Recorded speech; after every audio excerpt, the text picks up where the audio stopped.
2 races into the brand new Formula One era, and something shocking just happened in China. Mercedes might already have the fastest car on the grid. During sprint qualifying at the Chinese Grand Prix, George Russell delivered an incredible lap to take pole position and lead a dominant Mercedes 1-2. And the gap to the rest of the field immediately raised eyebrows across the paddock.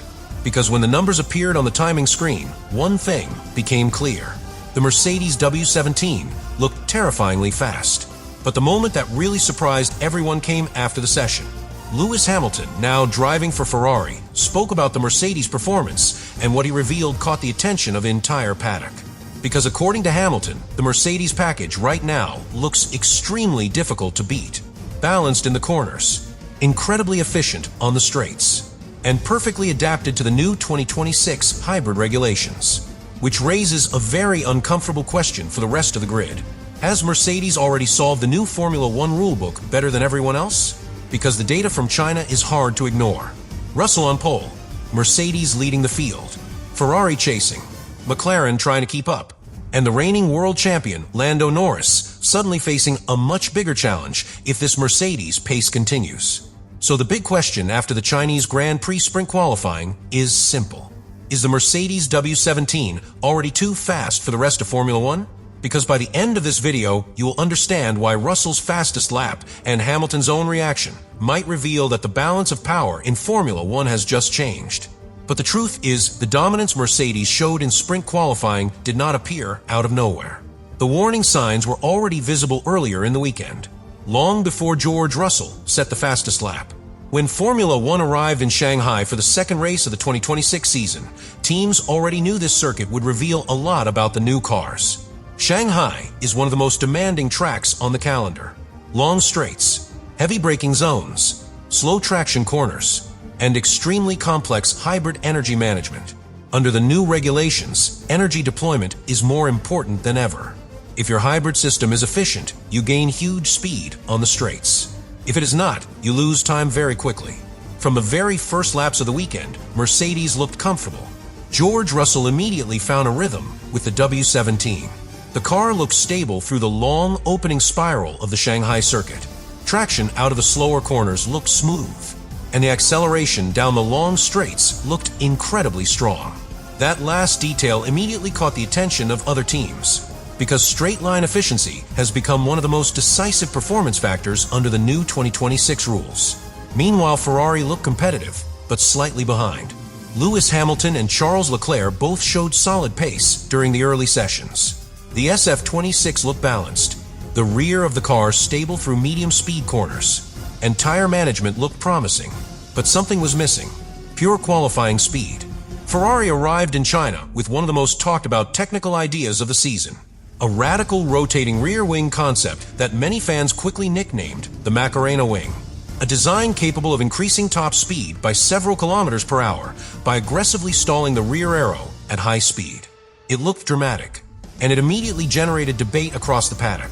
But just before sprint qualifying, Ferrari made a surprising decision. They removed it.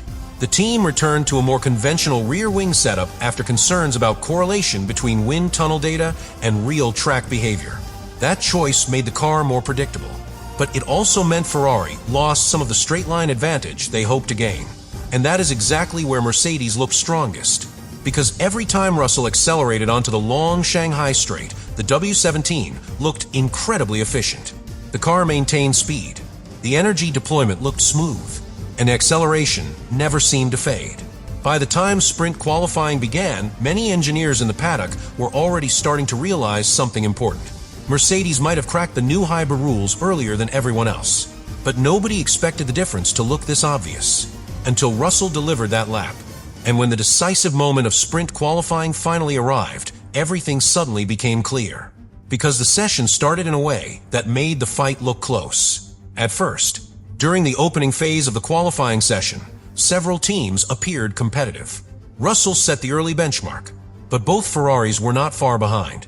Lewis Hamilton briefly placed his SF26 near the top of the timing screens. Charles Leclerc also looked strong in the first sector. For a moment, it seemed like the fight for pole could be intense. But as the track evolved, grip improved. And that is where Mercedes began to separate itself from the rest of the field. Russell improved again, And when he did, the lap looked incredibly clean. No corrections, no instability, just a car perfectly balanced through every phase of the circuit. Through the long opening spiral corner, the Mercedes looked planted. Through the middle sector, the car carried impressive speed. But the most impressive part appeared on the straights. Every time Russell accelerated out of the slow corners, the W17 surged forward with remarkable efficiency. The hybrid deployment looked perfectly controlled. The acceleration never faded, and the car simply kept building speed. Meanwhile, the rest of the field started to struggle to match that performance. Ferrari looked solid, but not explosive. Hamilton delivered a strong lap that eventually placed him fourth on the grid.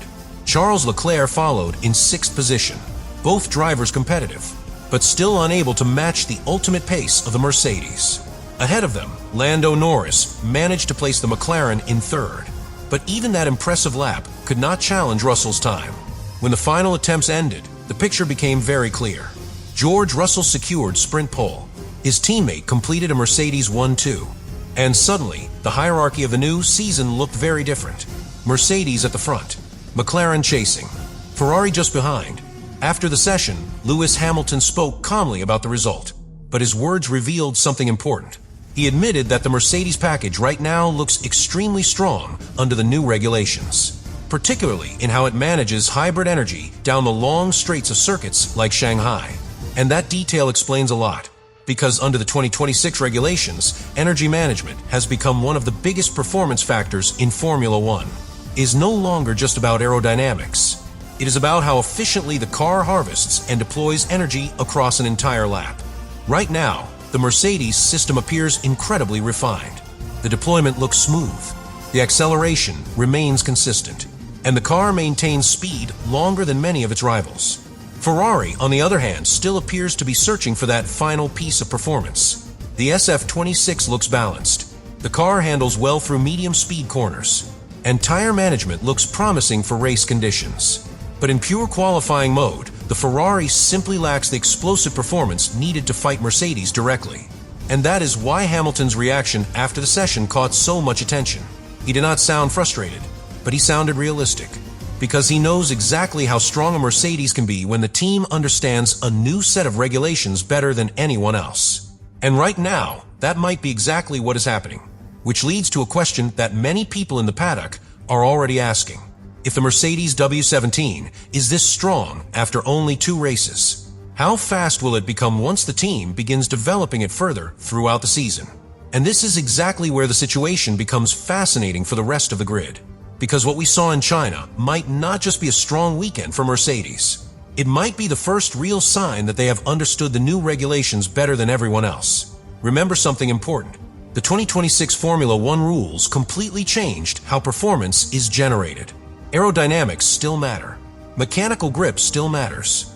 But hybrid energy management now plays a much bigger role in lap time than ever before. Cars must harvest energy efficiently, deploy it perfectly, and maintain electrical boost across long straights without running out too early. If a team gets that balance right, the advantage can be enormous. That is exactly what the Mercedes W17 appears to be doing. Because when Russell accelerated out of the final hairpin in Shanghai, the difference was obvious. The Mercedes did not just gain speed quickly, it kept gaining speed longer. The electric deployment remained stable. The acceleration stayed strong all the way down the straight. Meanwhile, several other cars on the grid began to lose electrical boost earlier. The power faded, the speed plateaued, and the lap time disappeared. That phenomenon is something drivers call clipping, when the battery runs out of deployable energy before the end of a straight. And under the 2026 regulations, clipping has become one of the biggest technical challenges in Formula One. Right now, Mercedes appears to be managing that problem better than anyone else, which explains why the W17 looked so efficient during Russell's pole lap. But there is another reason why the Mercedes performance caught so much attention: consistency. Because the car did not just look fast in one sector, it looked competitive everywhere. Through the fast opening spiral, the balance looked stable. Through the middle sector, the car carried impressive speed. And on the straights, the hybrid system looked incredibly efficient. That combination is what engineers call a complete package. And when a team has a complete package this early in a new regulation era, the rest of the grid starts to worry. Ferrari understands that very well. After the session, Hamilton spoke carefully about the situation, but his tone revealed something important. He acknowledged that Mercedes has clearly started the new era very strong, and he admitted that Ferrari still needs to find more performance in certain areas, particularly in the way the car deploys energy across a full qualifying lap. Charles Leclerc echoed a similar message earlier in the weekend. He explained that Ferrari has been positively surprised by its race pace so far this season, but qualifying performance remains an area where the team still needs improvement, especially on circuits with long straights like Shanghai.